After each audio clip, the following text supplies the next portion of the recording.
నాకు ఊరికి కదిలితే పద్యాలండి, నాకు కోటి వచ్చండి అంటాడు ఒకడు. వాడికి అదొక గర్వం. నేను చాలా గొప్పవాడిని అండి అంటాడు. నేను మహామేధావిని అంటాడు. నేను గొప్ప శాస్త్రవేత్తను అంటాడు.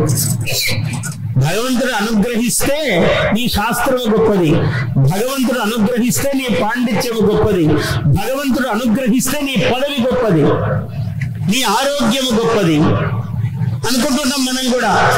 మొన్న ఏమున్నాడండి, ఇంత బలవంతుడండి, పాపం ఇచ్చి అయిపోయాడండి, ఆయన చూస్తే బాధ అనిపిస్తుంటాడు. నువ్వు కూడా అంతేరా రేపు అని మనకు తెలియాలి రహస్యం.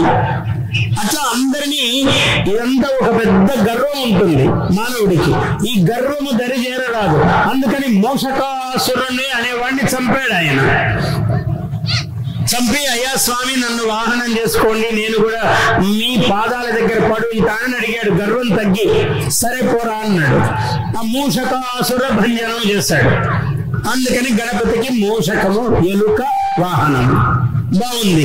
శలభాసురుడు అనేవాడిని ఒకడిని చంపాడు. శలభము అంటే ఏమిటి అంటే మిడత. మామూలుగా చినుకులు పడ్డప్పుడు దీపపు పురుగులు, మిడతలు వస్తుంటాయి. మిడతల దండు అంటారు ఒక్కోసారి.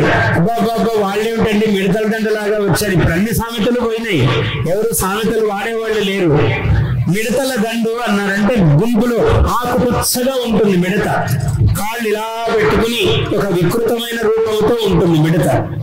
అది దీపము దగ్గర ఎక్కువ ఆకర్షింపబడుతూ ఉంటుంది. ఇలా శలభ అసురుడు, వాడు మిడత ఆకారంలో ఒక రాక్షసుడు ఉన్నాడు. వాడిని సంహరించాడు గణపతి, శలభాసురుడు అని. ఆ శలభాసురుడు ఏమిటి, దాంట్లో లక్షణం ఏమిటి? మిడత అంటే కాంతికి ఆకర్షింపబడటం. దీపము కాలుస్తుందని తెలుసు, కానీ అది దీపానికి ఆకర్షింపబడి దీపంలో పడి చనిపోతుంది.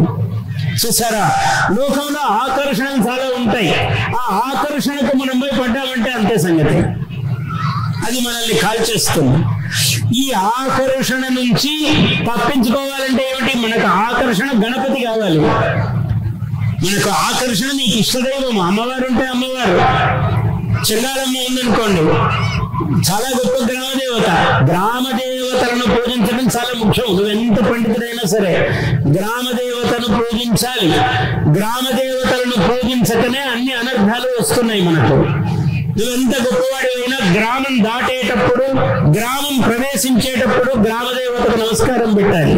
నువ్వు ఇంట్లో పెళ్లి చేయాలంటే గ్రామదేవతకు నమస్కారం పెట్టాలి, ఒక కొబ్బరికాయ కొట్టి రావాలి.